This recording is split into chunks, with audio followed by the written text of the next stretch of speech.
اعوذ باللہ من الشیطان الرجیم بسم اللہ الرحمن الرحیم۔ السلام علیکم۔ میں اپنے چینل پر سب کو خوش آمدید کہتا ہوں۔ آج کی ویڈیو جو ہے وہ ایک دعا پر منحصر ہے، اور یہ دعا آپ کو ہر تکلیف و بلیات سے محفوظ رکھے گی، جو کہ حدیث پاک میں بھی موجود ہے۔ تو دیکھتے ہیں آج کا عمل۔ ایک حدیث میں آیا ہے کہ جو شخص صبح کے وقت وہ خاص دعا پڑھ لے تو شام تک اسے کوئی نقصان نہیں پہنچے گا، اور جو شخص شام کے وقت پڑھ لے تو صبح تک کوئی نقصان نہیں پہنچے گا۔ مطلب کہ آپ لوگوں نے صبح شام یہ دعا پڑھنی ہے۔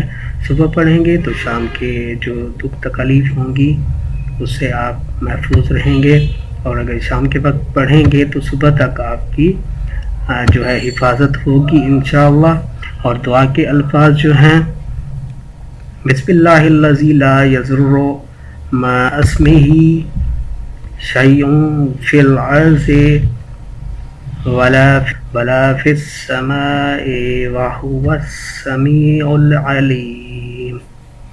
یہ دعا کے الفاظ ہیں، یہ آپ لوگوں نے تلاوت کرنی ہے صبح شام، اور اس کے میننگ جو ہے، اس کا مطلب اس کے نام سے، جس کے نام کی برکت سے کوئی چیز بھی نقصان نہیں پہنچا سکتی، زمین کی ہو یا آسمان کی ہو، وہ خوب سننے والا اور جاننے والا ہے۔ اگر آپ یہ عمل کریں گے تو صبح شام آپ ہمیشہ حفظ و امان میں رہیں گے، چاہے وہ زمینی بلیات ہوں یا آسمانی ہوں، آپ کی حفاظت ہوتی رہے گی۔ اس کے علاوہ کچھ کتب میں موجود ہے کہ ابو درداء رضی اللہ تعالی عنہ یہ دعا پابندی سے پڑھتے تھے۔ یہ ایک صحابی رسول تھے، ابو درداء یہ ان کا نام تھا، اور یہ دعا پڑھتے تھے۔ اس کا نتیجہ کیا ہوا کہ جس علاقے میں ابو درداء رضی اللہ تعالی عنہ رہائش پذیر تھے، وہاں پر آگ بھڑک اٹھی تو آپ کے گھر کے ارد گرد سب مکان خاکستر ہو گئے، لیکن آپ کا گھر بالکل محفوظ رہا۔ تو دیکھ لیں کہ اس کا کتنا بڑا فائدہ ہے۔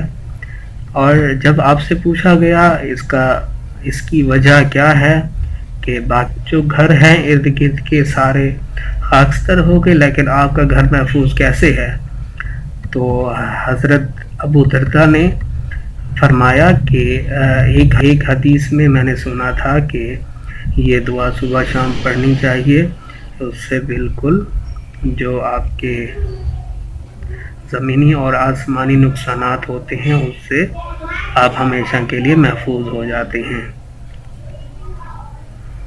تو اس ویڈیو کا بہت زیادہ فائدہ ہے، آپ اس دعا کو پڑھیں، انشاءاللہ آپ اللہ تعالیٰ کی حفظ و امان میں رہیں گے۔ اور مجھے دعاؤں میں یاد رکھیے گا، اور ویڈیو اچھی لگی ہو تو ویڈیو کو لائک اور شیئر کر دیں، اور صدقہ جاریہ کمائیں، اور چینل کو بھی سبسکرائب کر دیں، اور بیل آئیکن بھی پریس کر دیں۔ بہت شکریہ آپ لوگوں کا۔ اللہ حافظ۔